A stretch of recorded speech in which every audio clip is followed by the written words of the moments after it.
Hello বন্ধুরা, welcome to miss I can. আজ খুব সহজ পদ্ধতিতে স্বল্প সময় তৈরি করছি বাঙালির প্রিয় খাবার কষা চিকেন। যারা আমার ভিডিও নতুন দেখছো তারা প্লিজ চ্যানেলটা সাবস্ক্রাইব করে পাশে থাকা বেল আইকন ক্লিক করে দাও। এখানে আমি 1 কিলো চিকেন নিয়েছি, আর এদিকে জিরে, আদা, কাঁচা লঙ্কা, শুকনো লঙ্কা এগুলো মিক্সার গ্রাইন্ডারে গ্রেট করে নিয়েছি। তারপর এখানে মাঝারি সাইজের 4টি আলু কেটে ধুয়ে নিয়েছি। এখানে আমি পেঁয়াজ আর রসুন হালকা থেতো করে নিয়েছি। এবার পরিমাণ মতো লবণ, হলুদ, তেল দিয়ে মাংসটা একটু মাখিয়ে 10 মিনিটের জন্য ঢাকা দিয়ে রেখে দেব। এখানে আমি মাংস ম্যারিনেটের সময় পেঁয়াজ, আদা, রসুনের পেস্ট কিন্তু ব্যবহার করিনি। তোমরা চাইলে এখানে লেবু বা ভিনিগারও অ্যাড করতে পারো। আচ্ছা, বাজারে তো নানান জাতের মুরগি পাওয়া যায়, তোমাদের পছন্দ কোনটা? ব্রয়লার, পোলট্রি নাকি দেশি? আমি রান্না করছি কয়লার মুরগি। আগে যে মশলাগুলো মিক্সিতে বেটে নিয়েছিলাম সেগুলো এবার ভালো করে মাংসের মধ্যে দিয়ে ম্যারিনেট করে নেব। মাংসটা একটু টাইম নিয়ে ভালোভাবে কিন্তু মাখতে হবে। পুনরায় মাংসটাকে ঢাকনা দিয়ে ঢেকে 15-20 মিনিটের জন্য রেস্টে রাখবো।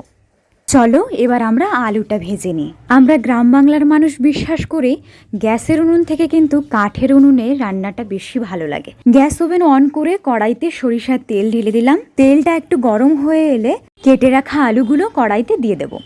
এখানে গ্যাসের ফ্লেমটা আমি কিন্তু মাঝারি রেখেছি।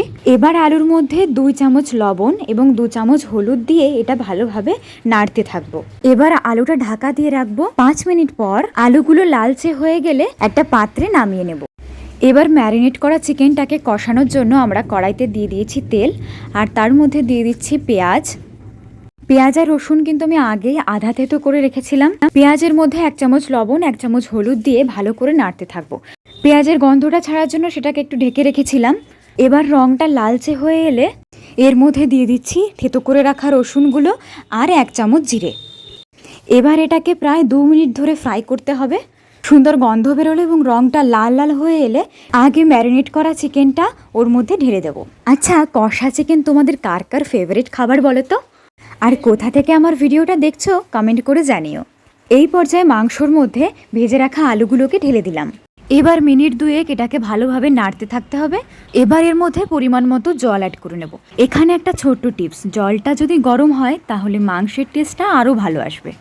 এবার মাংস এবং আলু ভালো মতো সেদ্ধ হওয়ার জন্য 10 মিনিট আমি এটাকে ঢাকনা দিয়ে রেখে দেবো। আঁচটা এখানে হাই রাখলেই ভালো হয়। এই 10 মিনিটের মধ্যে 2-1 ঢাকনা খুলে নাড়তে হবে। আর এদিকে আমি একটা শসা স্যালাডের জন্য কেটে নিয়েছি। তোমরা এখানে পেঁয়াজ, টমেটো অ্যাড করতে পারো।